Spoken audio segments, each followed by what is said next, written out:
Okay, in this section we'll be going over the distinction between a change in quantity supplied and a change in supply.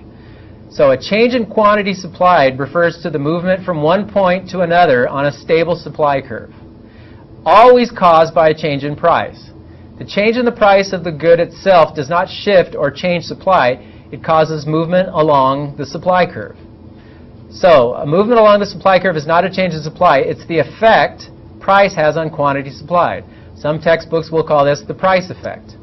So what are some things that will change supply? Once again, price is just creating a change in quantity supplied. Something else is happening to cause the supply curve to shift, which means manufacturers will offer more or less for sale at each and every price.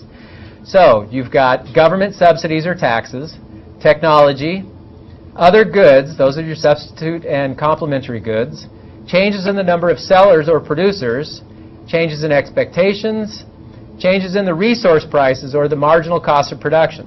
So less supply, the curve shifts to the left, and increase in supply, the curve shifts to the right. So there's a mnemonic there that'll help you memorize. If any of these things change, then you're going to have a change in supply. So S for subsidies and taxes, T for technology, O for other goods prices, N for number of sellers, E for expectations, and R for resource prices. Okay, so if any of these things change, it will be a change in supply. So what are subsidies and taxes? Taxes are treated as costs which add to the price of the product being produced. So some taxes cannot be shifted to the buyers. So not every company can just tack on the extra tax to the buyers, because you know the law of demand, which is a higher price, people will buy less. So some products you can't readily increase the price. Subsidies are where the government gives out money. So that will lower the production cost and increase quantity supplied. Other determinants, technology. New technologies permit us to produce a unit of output with fewer resources. So that lowers the production cost, and then that increases the total supplied. Other determinants, prices of other goods. A decrease in the overall price of wheat may cause a farmer to produce and offer more oats for sale at each and every price. Another determinant is the number of sellers. The larger the number of suppliers, the greater the market supply. So as an example, if you've read, there used to be an alternative football league to the NFL. It was called the USFL. So if a new football league increases the supply of, a new football league will increase the supply of football players. Another determinant are expectations. So it's difficult to generalize, but typically if a product is expected to rise in price, there's going to be an unexpected shortage. The supply in the short term will decrease. However, producers may increase production to take advantage of the higher sale price and increase long-run supply. Other determinants are resource prices. Firms can't always pass along higher prices to the buyers. That's the law of demand. If the unit cost of production increases, lower profits will result if the price stays the same.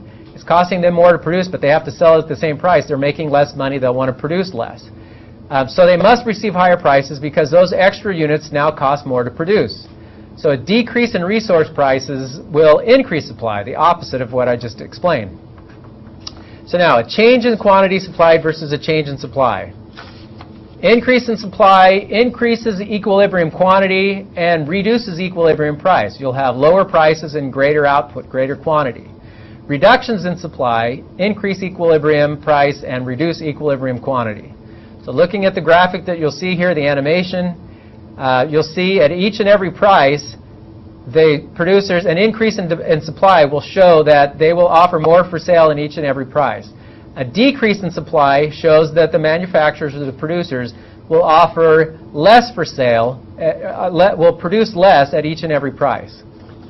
So if quantity supplied is greater than quantity demanded, you're going to have a surplus and the price will fall.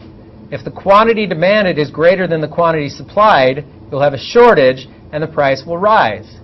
If quantity demanded equals quantity supplied, then you'll have equilibrium and there'll be no tendency for change in price or quantity. So in this example that you're looking at, you have an equilibrium price of $10 and an equilibrium quantity of 50.